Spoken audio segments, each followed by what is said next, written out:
Колкото по-малко ядеш, толкова по-дълго ще живееш. Вярно е, че храната е изключително важна, особено ако е с високо качество. Но кратките периоди без храна значително могат да подобрят здравето ни, да подобрят неговото качество. Нашето тяло не е създадено да се храни непрекъснато без почивка. Затова едно от най-лесните и ефективни неща, които препоръчвам, е периодичното гладуване.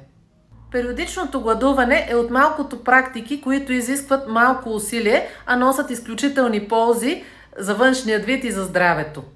Периодичното гладуване означава да ограничим храненето си в рамките на 6-8 часа от деня. В този период не ядем непрекъснато, а просто всичките ни хранения са ситуирани в него. А през останалите 16 до 18 часа приемаме само вода.